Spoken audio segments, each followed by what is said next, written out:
Cerita ini terjadi waktu saya masih bersekolah di salah satu sekolah ternama di kota besar, daerah Jawa Tengah. Pengalaman ini berawal dari saat sekolah saya mengadakan acara tahunan di salah satu desa dan masih berada di daerah Jawa Tengah. Acara ini berniatkan untuk siswa tinggal bersama orang tua asuh beberapa hari, agar siswa bisa merasakan hidup bermasyarakat di pedesaan yang serba terbatas. Dan tibalah hari itu, kita berkumpul bersama di sekolah untuk berangkat ke kampung yang masih bisa dibilang pelosok, karena masih banyak kebun juga di sana. Namun kebanyakan warga yang ada di kampung tersebut bekerja sebagai TKI atau merantau ke kota-kota besar untuk merubah nasib kehidupan mereka. Jadi sangat jarang ada anak-anak yang sudah lulus sekolah masih menetap di kampung ini. Meskipun di sini masih tergolong desa, rumahnya kebanyakan besar-besar dan megah. Namun saya mendapat ibu asuh seorang janda yang tinggal di gubuk untuk saya tinggali beberapa hari. Panggil saja Ibu Ipa. Ibu ini adalah janda beranak dua, anaknya semua merantau. Dia hanya tinggal sendiri di rumah dan mempunyai sebuah warung kecil. Rumah Ibu Ipa berada di paling depan kampung, di pinggir jalan, kalau siang ramai, namun kalau malam sangat sepi. Saya tidur di kasur tipis dan diterangi lampu kecil yang berwarna oranye, jadi seperti remang-remang dan semakin horor. Kamar mandi pun ada di belakang samping kebun. Pertama kali saya datang, disambut baik dengan Ibu Ipa, saya disediakan makanan dan berbincang-bincang sesaat.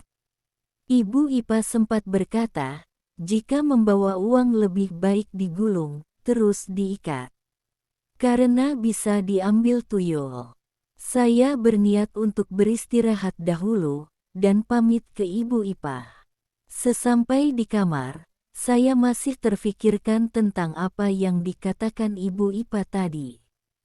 Dan seakan tidak percaya, selepas maghrib Ibu Ipa memanggil saya untuk makan malam. Di sela-sela makan malam, Ibu Ipa sambil bercerita bahwa hampir seluruh warga di sini memiliki peliharaan seperti tuyul, genderuwo, pocong, bahkan ada yang berwujud macan putih. Hanya beberapa yang tidak memakai pesugihan termasuk Ibu Ipa tersebut. Meskipun warga di sini rajin sholat, tetapi masih banyak yang musyrik, ucap Ibu Ipa. Saya terdiam dengan rasa penasaran mendengarkan cerita Ibu Ipa. Bahkan ada yang lebih sadis, demi kedudukannya rela mengorbankan istrinya untuk membayar mahar. Kepala desa di sini namanya Anton, belum 40 hari istrinya meninggal di depan rumah. Menurut warga sekitar, meninggalnya istri Pak Anton tidak wajar. Karena waktu itu, istri Pak Anton pulang berjalan kaki dari sebuah pengajian di tetangga gang sebelah. Dia berjalan sendirian di pinggir jalan, namun ketika meninggal, dalam keadaan terlindas truk. Memang di sini sering terlihat lalu lalang kendaraan untuk mengambil hasil pertanian dan perkebunan. Yang dibilang karena tidak wajar adalah, dia berjalan kenapa bisa terlindas truk dan posisi meninggalnya di tengah jalan. Memang tidak ada yang tahu kronologi sebenarnya, dikarenakan minim saksi. Dan kejadian itu terjadi setelah Ibu Ipa dapat cerita bahwa istri Pak Anton terlindas truk di depan rumahnya, dan ada warga yang mengatakan bahwa istri Pak Anton menjadi tumbal suaminya sendiri. Memang seminggu setelah meninggalnya istri Pak Anton terpilih menjadi kepala desa, padahal banyak warga yang tidak menyukai Pak Anton tersebut. Entah mengapa dia bisa terpilih. Setelah meninggalnya istri Pak Anton, malam harinya, Ibu Ipa tidak bisa tidur. Tiba-tiba Ibu Ipa mendengar orang mengetuk pintu. Ketika Ibu Ipa membuka pintu, dia tidak menemukan siapapun di luar. Baru beberapa langkah, pintu terdengar diketuk lagi, dan ada suara lirih dari luar, "Mbak Ipa, tolong aku."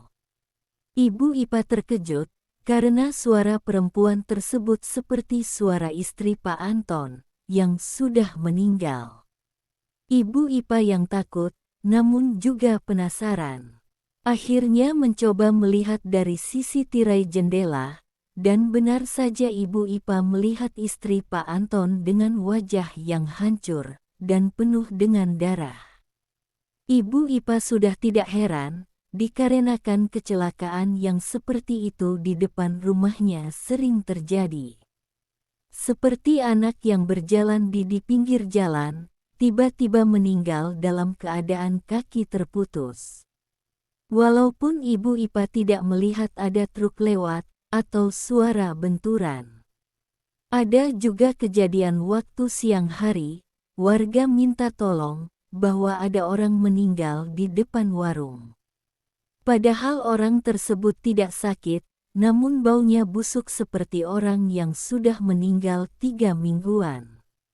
Hal semacam itu, sudah tidak asing buat warga di sekitar desa tersebut.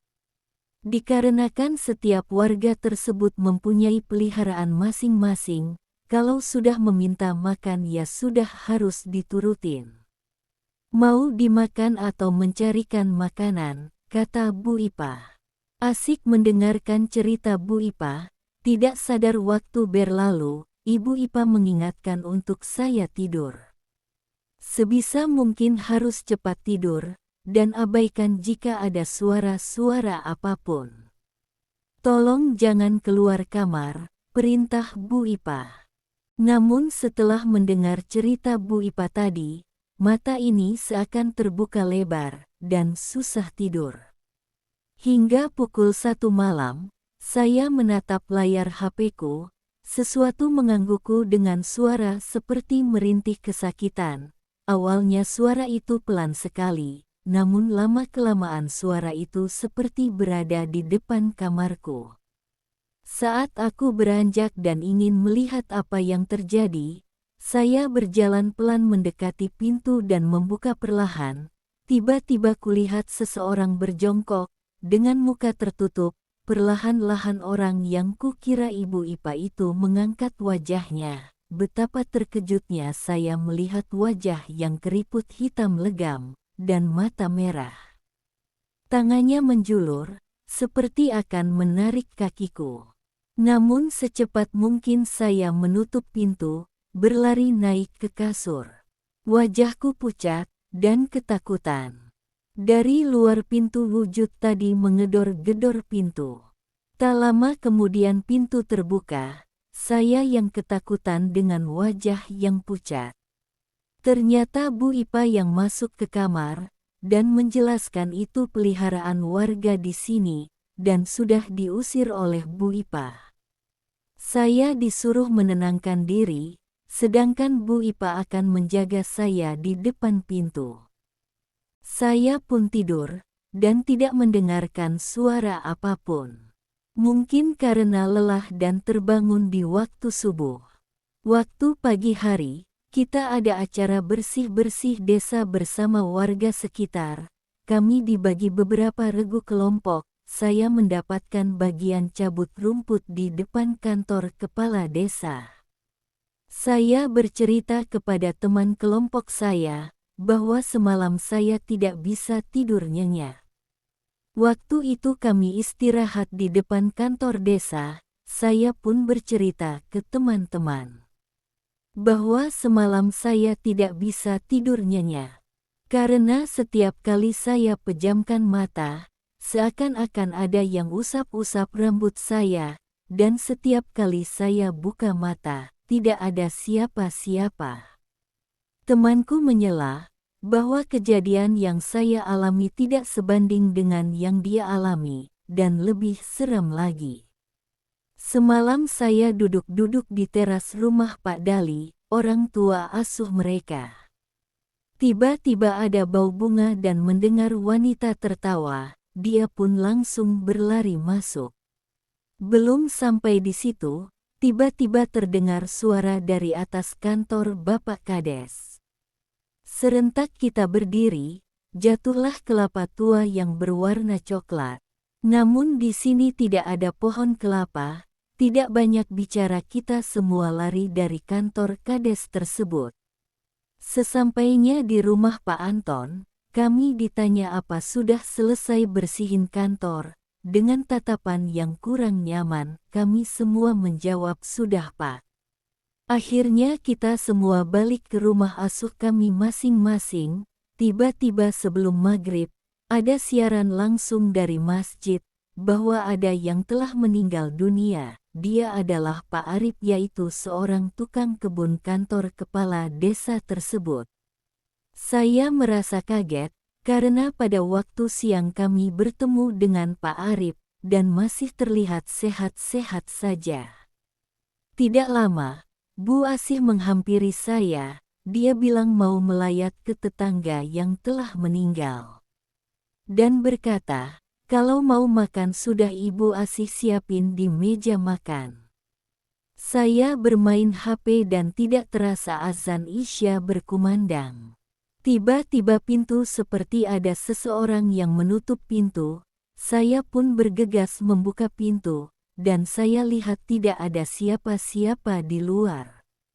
Saya tutup kembali pintu tersebut, baru beberapa langkah, ada suara salam, suaranya seperti Pak Anton. Untuk apa Pak Anton ke sini? Bukankah ada warga yang sedang berduka, pikirku. Saya buru-buru buka pintu, betapa terkejutnya, saya tidak melihat orang lagi. Ku tutup lagi pintu dengan keras, saya pun berlari ke ruang TV dan tiba-tiba pintu terbuka lagi. Saya pun tak berani melihat, namun kupaksakan, dan yang masuk ternyata Bu Asih. Betapa leganya saya, melihat Bu Asih yang sudah pulang. Setelah beberapa menit, saya mendengar seperti suara tangisan Bu Asih seperti kesedihan yang mendalam. Apa mungkin Bu Asih menangis atas meninggalnya Pak Arif? Saya pun ingin mendatangi Bu Asih namun kuurungkan niatku, karena saya merasa tidak sopan. Tiba-tiba suara tangisan itu berubah menjadi suara tawa yang melengking di telinga. Berasa tubuhku kaku dan jantung berdebar kencang, keringat pun menetes-netes. Tidak berasa badanku bergetar, kulihat bayangan seseorang keluar dari kamar Bu Asih, hingga wujud itu menampakkan wajah seramnya. Nenek yang waktu itu kulihat, wajah hitam legam, gigi hitam, bermata merah. Tersenyum kepadaku, dan saat itu saya tidak ingat apapun yang telah terjadi. Waktu ku coba mengangkat tubuhku, di sekitarku sudah ada Pak Anton dan teman-temanku yang lainnya. Ku ingat-ingat apa yang sedang terjadi. Saya ingat bahwa saya melihat nenek yang sangat menyeramkan. Setelah saya bangun, semua teman-teman disuruh kembali ke rumah asuh masing-masing. Cuma satu teman saya yang masih tidak mau meninggalkan saya, yaitu Mia. Pak Anton pun berkata kepada Mia, bahwa dia sudah menjadi teman yang baik buat saya, karena sudah mau menemani saya di sini. Sambil tersenyum menenangkan Mia, tiba-tiba Mia berteriak bahwa dia tidak mau mati konyol di sini. Karena Mia merasa, kampung di sini semua warganya saling menumbalkan, keluarga atau saudaranya sendiri. Dan Mia berkata, bahwa sebenarnya anak Bu Asih tidak kalah merantau, melainkan dijadikan tumbal. Bu Ipah langsung menatap Mia dengan penuh kemarahan. Ibu Ipah pun berbicara dengan nada tinggi. Hei, jangan sok tahu dan asal bicara. Api kemarahan pun terlihat di wajah Bu Ipah. Mia pun menjawab bahwa Mia sudah tahu semua ceritanya, jika kedua anaknya telah ditumbalkan oleh bapaknya sendiri, dan suami Ibu Ipah meninggal dikarenakan tidak bisa memberikan tumbal. Saya pun tidak percaya dengan apa yang dikatakan Mia barusan. Bu Ipah pun langsung mengusir kami dari rumah ini, dan tak sudi lagi mengasuh kami. Bu Ipah pun berkata bahwa jangan pernah memfitnah dengan mengancam kami. Semua yang terjadi di hadapanku seperti mimpi, kepalaku semakin pusing dan saya pun tertidur malam itu juga, tanpa tahu apa yang sebenarnya terjadi lagi. Keesokan harinya, saat saya membuka mata, saya melihat Bu Ipah yang sedang menangis. Namun sepertinya kali ini, bukan Ibu Ipah yang menyeramkan seperti malam-malam sebelumnya. Ibu Ipah pun meminta maaf, sambil meneteskan air mata. Tentang kejadian semalaman ini, tangisan beliau semakin mendalam. Dia berkata sebenarnya apa yang dikatakan Mia itu benar. Bahwa anak-anaknya sebenarnya bukan merantau, tapi mereka sudah meninggal dijadikan tumbal suami Bu Ipah. Betapa takutnya saya, sedikit mundur ke belakang perlahan. Ibu Ipah berkata, "Tenang, kamu anak baik, ibu tidak akan menyakiti kamu. Yang penting kamu tidak macam-macam sama ibu." Dengan sedikit berubah menyeramkan wajah Bu Ipah.